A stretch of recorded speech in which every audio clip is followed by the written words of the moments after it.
തിരുവനന്തപുരം നാവായിക്കുളത്ത് ഭർത്താവ് ഭാര്യയെ തലക്കിടിച്ചു വീഴ്ത്തിയ ശേഷം മണ്ണെണ്ണ ഒഴിച്ച് തീ കൊളുത്താൻ ശ്രമിച്ചതായി വിവരങ്ങൾ.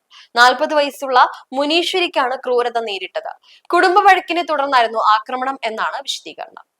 നാവായിക്കുളത്ത് കുടുംബ വഴക്കിനിടെ ഭാര്യയ്ക്ക് നേരെ ഭർത്താവിന്റെ കൊലപാതക ശ്രമം.